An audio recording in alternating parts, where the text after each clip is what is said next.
Hello everyone, welcome to our YouTube channel Keep It Simple. आज के video में हम बात करेंगे एलआईसी यानी कि लाइफ इंश्योरेंस कॉरपोरेशन के आईपीओ के बारे में, जो कि आजकल बहुत ज्यादा न्यूज में है।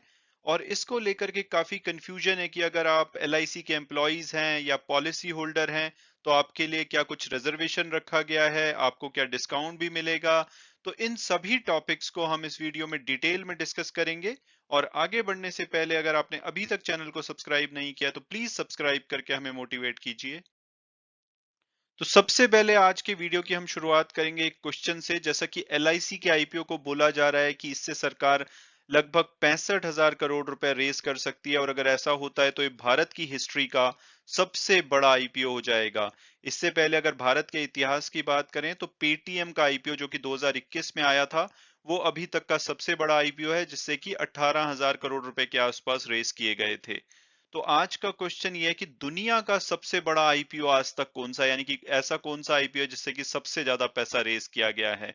आपकी ऑप्शंस हैं: ए अलीबाबा, बी वीजा, सी मेटा जो कि पहले फेसबुक के नाम से जाना जाता था, और डी सऊदी अरामको। आप कमेंट सेक्शन में इसका आंसर दीजिए और मैं वीडियो के एंड में इसका आंसर आपको प्रोवाइड करूंगा। और अब अगर बात की जाए एलआईसी के आईपीओ की, तो आज की डेट में 100% जो ओनरशिप है एलआईसी की वो गवर्नमेंट के पास है, यानी कि गवर्नमेंट इसकी सोल ओनर है। और गवर्नमेंट के पास लगभग एलआईसी के 630 करोड़ शेयर हैं। और गवर्नमेंट एलआईसी के आईपीओ के जरिए अपना 5% हिस्सा बेच करके लगभग 65,000 करोड़ रुपए रेज करने का प्लान कर रही है। और ब्लूमबर्ग ने रिपोर्ट किया है कि जो आईपीओ का प्राइस होगा एलआईसी का, वो 2000 से 2100 रुपए की रेंज में रखा जा सकता है। और इसमें 57.5% रिजर्व रखा गया है policy holder, employees, non institutional और रिटेल इन्वेस्टर के लिए, यानी कि 57.5% मतलब कि 18 करोड़ शेयर के आसपास रिजर्व रखे गए हैं इन चार कैटेगरीज के लिए। और ऐसा ड्राफ्ट रेड हेरिंग प्रोस्पेक्टस में बताया गया है, और अगर आप इसकी कॉपी को पढ़ना चाहते हैं तो ये सेबी की वेबसाइट पे अवेलेबल है। और अगर आप इसका लिंक चाहते हैं तो आप मुझे कमेंट कीजिए, मैं कमेंट सेक्शन में इसका लिंक दे दूंगा।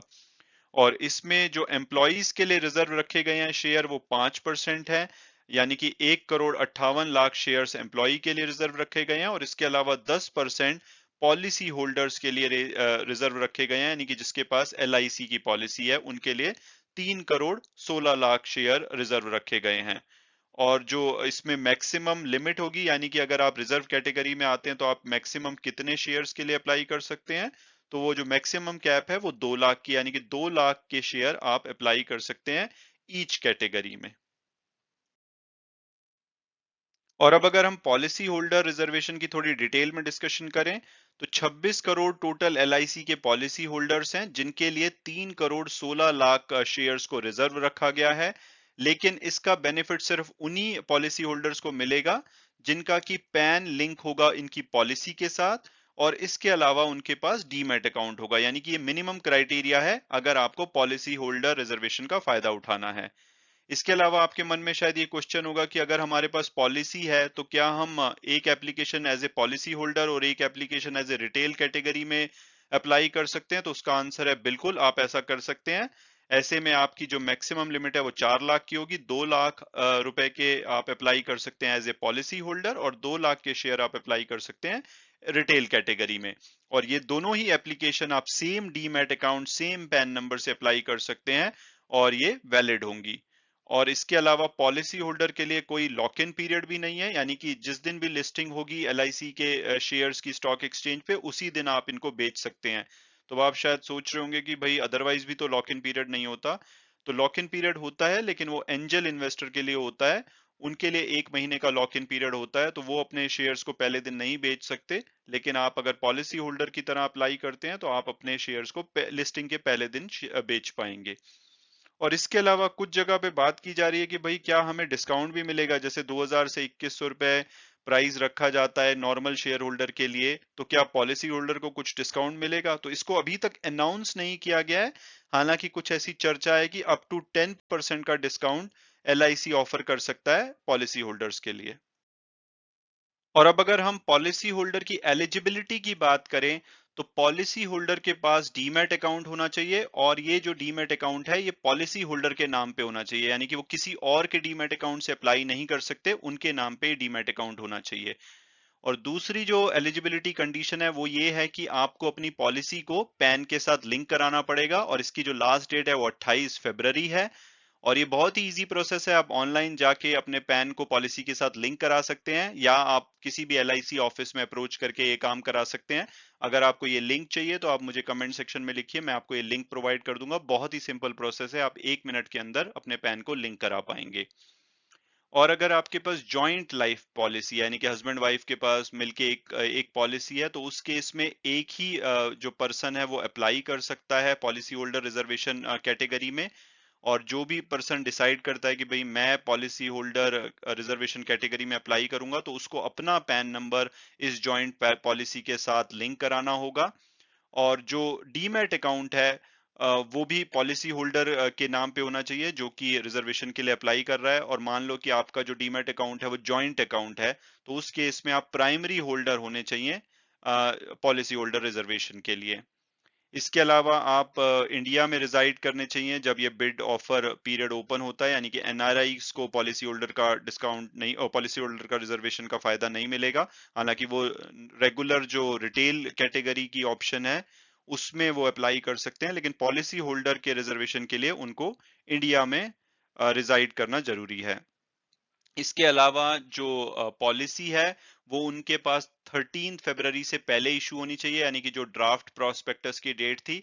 अगर आप कोई पॉलिसी अभी लेते हैं तो आप इसके लिए एप्लीकेबल नहीं होंगे, लेकिन अगर आपके पास 13 फरवरी तक पॉलिसी इशू हो रखी है एलआईसी की, तो आप इस रिजर्वेशन के लिए एप्लीकेबल होंगे। इसके अलावा अगर कोई पॉलिसी आपकी मैच्योर हो जाती है या सरेंडर कर देते हैं, या किसी केस में अनफॉर्चुनेट इंसिडेंट में डेथ हो जाती है पॉलिसी होल्डर की, तो वो पॉलिसीज एलिजिबल नहीं होंगी अगर ये इवेंट हो जाता है जब ये आईपीओ ओपन होता है। मान लो ये 11 मार्च को ओपन होता है, तो तब तक अगर कोई भी पॉलिसी मैच्योर, सरेंडर या पॉलिसी होल्डर की डेथ हो चुकी है तो वो एलिजिबल नहीं होंगे, बट अदर देन दैट सभी पॉलिसीज इसके लिए एलिजिबल होंगी। और एक क्वेश्चन होगा कि बहुत सारी पॉलिसीज माइनर चाइल्ड के नाम पे हैं, तो उस केस में डिस्काउंट रिजर्वेशन का फायदा किसको मिलेगा? तो उस केस में जो प्रपोजर होता है उसको भी रिजर्वेशन का फायदा मिल सकता है। अगर उसके नाम पे डीमैट अकाउंट है तो वो माइनर चाइल्ड की पॉलिसी के बदले में भी रिजर्वेशन का फायदा उठा सकता है। और अगर आप हिंदू अनडिवाइडेड फैमिली के ओनर हैं तो उसमें जो करता है वो इस रिजर्वेशन का फायदा उठा सकता है। और नॉट एलिजिबिलिटी की अगर बात की जाए, तो अगर आपके पास ग्रुप पॉलिसीज है, जैसे कि एम्प्लॉइज के लिए, बहुत सारे एम्प्लॉइज के लिए ग्रुप पॉलिसी की जाती है, तो वो इसके लिए एलिजिबल नहीं है। इसके अलावा कोई अगर पॉलिसी होल्डर की डेथ हो चुकी है और उसकी जो स्पाउस है, हस्बैंड या वाइफ, वो एन्यूटी रिसीव कर रहे हैं, तो वो भी इसके लिए एलिजिबल नहीं होंगे। या इसके अलावा जो एलआईसी पॉलिसी के नॉमिनीज होते हैं वो भी इसके लिए अलग से एलिजिबल एलिजिबल नहीं होंगे। और अब अगर बात की जाए एम्प्लॉय रिजर्वेशन की, तो एलआईसी ने 1,58,00,000 शेयर्स एम्प्लॉयज के लिए भी रिजर्व किए हैं, जो कि ओवरऑल जो शेयर्स ये मार्केट में लाने वाले हैं उसका 5% है। और जो एम्प्लॉयज हैं वो रिटेल कैटेगरी में भी अप्लाई कर सकते हैं, यानी कि वो 2 लाख तक एज एन एम्प्लॉय अप्लाई कर सकते हैं, और 2 लाख रिटेल कैटेगरी में। और इसके साथ साथ अगर वो पॉलिसी होल्डर भी हैं तो वो 2 lakh further policy as a policy holder भी अप्लाई कर सकते हैं, यानी कि एक एम्प्लॉय जिसके पास एलआईसी की पॉलिसी भी है तो वो 6 लाख रुपए तक के शेयर्स को आईपीओ में अप्लाई कर सकता है। 2 lakh as an employ, 2 lakh as an policy holder, और 2 लाख रिटेल कैटेगरी में। और ये तीनों एप्लीकेशन उसकी वैलिड मानी जाएंगी। और अब अगर हम वापस अपने क्वेश्चन पे आए कि भाई दुनिया का सबसे बड़ा आईपीओ आज तक कौन सा रहा है, तो उसका आंसर है डी, सऊदी अरामको, जिससे 25.6 बिलियन यूएस डॉलर रेस किए गए थे। अगर हम इंडियन रुपीज में बात करें तो ये होता है 1,92,000 करोड़ रुपए, और ये आईपीओ 2019 में आया था।